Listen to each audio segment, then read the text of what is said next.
سەمیر قەنتار یەکێک بوو لە سەرکردە باڵاکانی سەربازی حیزب وڵای لوبنانی ڕۆژی ڕابردوو لە نزیک دیمەشقی پایتەختی سووریا کوژرا. گروپی حیزب وڵای لوبنان دەڵێت بەهۆی بۆردومانی فڕۆکەکانی ئیسرائیلەوە کوژراوە، بەڵام ئیسرائیل نەپژڕاستی کردووەتەوە و نەڕەتیشی کردووەتەوە. سەمیر قەنتار بە مەبەستی پەرستنی دەسەڵاتی بەشار ئەسەد چوو بووە سووریا.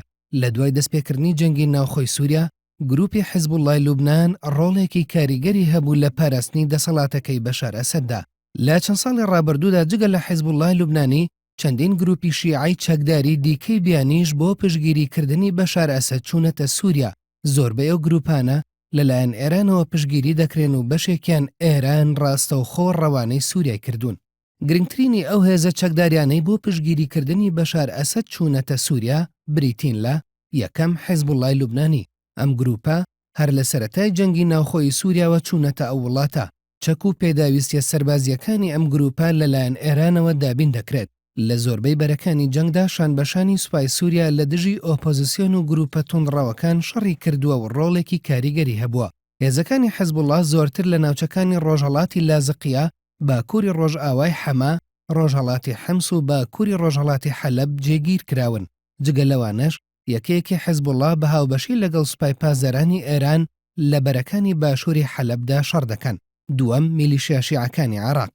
بە پێی هەندێک لە سەرچاوەکان ژمارەی میلیشیا شیعەکانی عێراق لە سووریا زیاترە لە هەر هێزێکی بیانی دیکە لە وڵاتە. ئێران چەک و پێداویستیە سەربازیەکانیان بۆ دابین دەکات. زۆربیان لە پارێزگای نەجەف لەلایەن سوپای بەدرەوە ڕاهێنانیان پێکراوە و دواتر لەلایەن بەغدادەوە ڕەوانەی دیمەشق و لازقیە کراون. جگە لە سوپای بەدر، گروپی حیزب وڵای عێراقیش ژمارەیەکی بەرچاوی چەکداری ڕەوانەی سووریا کردووە. چەکدارانی حیزب وڵای عێراق زیاتر لە بەرەکانی باشووری حەلەب جێگیر کراون. سێیەم میلیشیا شیعەکانی پاکستان. لە چوارچێوەی هێزێکدا بە ناوی سوپای زەینەبیەکان ڕێکخراون. زۆرینەی ئەندامانی ئەم هێزە لە دانیشتوانی شیعی ناوچەی پاراچناری پاکستان پێکهاتوون.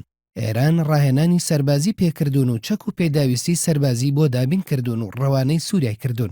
لە چەند ساڵی ڕابردوودا ژمارێکی بەرچاوی چەکدارانی ئەم گروپە لە سووریا کوژراون. چوارەم میلیشیا شیعەکانی ئەفغانستان.